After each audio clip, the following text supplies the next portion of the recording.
Hello, lovies! Welcome to my life diaries. So today is Mother's Day, so mag-celebrate me o Mother's Day. So timing nga naadre sila nanay, gikan og Jensan, together with Ate Chichi and Ate Mimi. So bayaw ni sa ako sa akong kuya, si Ate Nanay.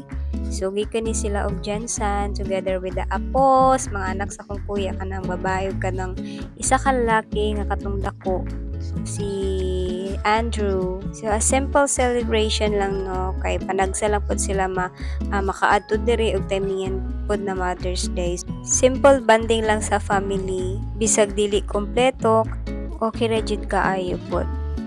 Sa Balindog man ang balay sa akong kuya and niadto mi diri sa Linangkob no nga sapa. So mao liguanan man daw ni diri.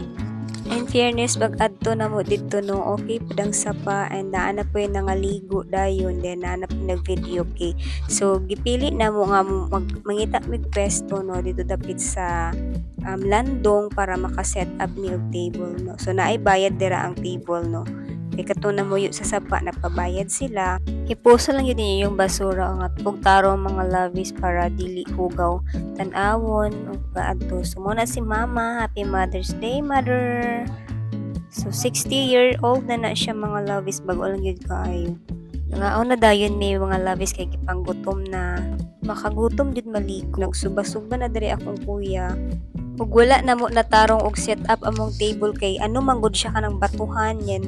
Gamay lang kayo siya space so giana na lang na mo wala na nagka-plaster pero worth it lang gihapon namang pag-adto kay fresh man among giadtuan and yan mauna na si Papa iyang duha ka apos kay gimingaw jud kay siya pila ka bulan kay dito magud na sila nagstay sa Jensen and mauna si Mama nalingaw yun siya kanang basa-basa sa iyang tiil dira og na siya nagpabasa na jud na siya diha so mo lang siya pod no libre ra kaayo mo diri mga lovies mag-adto just protect the environment lang jud bawal ang mga magsinagot diri wala man jud siya ingon nga kabutang na bawal so as a human no so naa naman jud ng initiative na kailangan nato protektahan atong Mother Earth through your garbage properly mga lovies ha kung naga ni mo maka-encounter mo mga inani so protektahan yun na to ang Mother Earth okay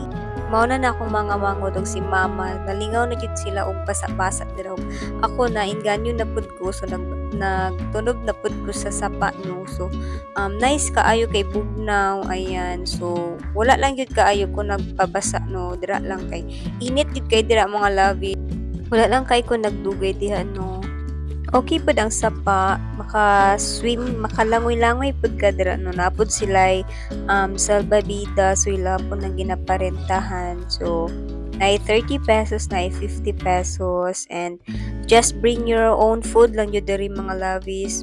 Any kind of foods nga inyong madala, pwede po mo diri magluto-luto, magdala lang mag mga lutuanan, no. So nice kaayo diri labi kanang hapon na siguro nindot kay diri kay or buntag kay dili siya init. So masunburn magud ka no, magpabulad kag init. Pwede pod mo magsugba-sugba, mag-video okay, so mag-inom. Nindot jud kayo diri mga lovies labi nagnaan yung mga friends, kay mag-banding jud mo diri mga lovies kanang mawala jud yung problem, mag-unwind mo kay fresh kay ang hangin. Kana imo madunggan lang good kay ang hangin, ang langgam, tapos ang tingog sa tubig nga nagaagas. Mao na akong mama og papa, mga tiguang na mga senior na sila mga lovies.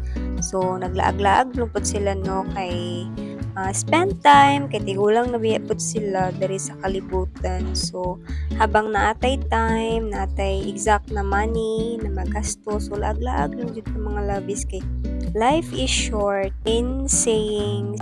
So habang naamoy i-give back sa ilahas, just go and make time for them or a happiness to be cherished. So, paulit na mi mga lovies. So mao lang to akong vlog for today.